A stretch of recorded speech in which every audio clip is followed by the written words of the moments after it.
Introduction. La nature est belle, mais elle peut aussi être impitoyable. Depuis la nuit des temps, les forces naturelles ont façonné le monde que nous connaissons aujourd'hui. Mais parfois, ces forces se déchaînent avec une violence telle qu'elles laissent derrière elles des milliers, voire des millions de vies détruites. Les tremblements de terre, les tsunamis, les cyclones et les inondations sont autant de phénomènes qui ont bouleversé l'histoire de l'humanité. Aujourd'hui, nous allons plonger dans l'histoire des 5 catastrophes naturelles les plus meurtrières de tous les temps. Des événements qui ont changé des vies, des pays et parfois même des civilisations entières. Préparez-vous à découvrir l'incroyable pouvoir de la nature, capable de tout détruire en un instant. Partie 1, le séisme de Shaanxi, 1556, Chine. Le 23 janvier 1556, dans la province de Shaanxi, en Chine, le sol a tremblé avec une force que personne n'avait jamais vue auparavant. Le séisme de Shaanxi, également appelé le séisme de Jiajing, du nom de l'empereur régnant à l'époque, est considéré comme le plus meurtrier de tous les temps. Sa magnitude est estimée à environ 8, bien que, à l'époque, il n'y avait pas de système moderne pour mesurer les séismes. Ce qui rend ce tremblement de terre particulièrement destructeur, c'est le type d'habitation dans laquelle la plupart des gens vivaient.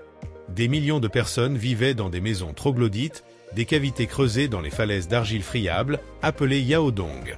Lorsque la terre a tremblé, ces cavités se sont effondrées, ensevelissant leurs habitants sous des tonnes de débris. Le bilan humain est absolument terrifiant, environ 830 000 morts. Pour replacer cela dans le contexte, cela représentait presque 60% de la population de la région touchée. À cette époque, les infrastructures étaient rudimentaires et les secours quasiment inexistants. Les répliques sismiques ont continué pendant plusieurs mois, plongeant la région dans un chaos total. Le séisme de Shaanxi n'a pas seulement marqué la Chine, mais il a également modifié la manière dont les villes étaient construites dans cette région, avec un déplacement progressif vers des structures plus résistantes au séisme. Partie 2, le cyclone de Bola, 1970, Bangladesh. Le 13 novembre 1970, une des tempêtes les plus dévastatrices de l'histoire moderne frappe le delta du Gange. Le cyclone de Bola est un cyclone tropical qui a touché ce qui était alors le Pakistan oriental, aujourd'hui le Bangladesh, ainsi que certaines régions de l'Inde. Les vents ont atteint des vitesses impressionnantes de 185 km/h, mais ce n'est pas seulement la force des vents qui a causé tant de destruction.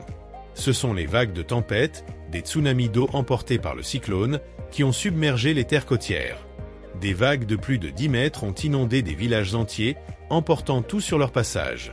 La tragédie de Bola, c'est qu'il n'y avait pratiquement aucune alerte en place. Les populations vivant sur ces terres basses n'ont pas eu le temps de fuir. En une nuit, des centaines de milliers de vies ont été englouties. Le bilan estimé varie entre 300 000 et 500 000 morts. Ce cyclone a également eu des répercussions politiques profondes.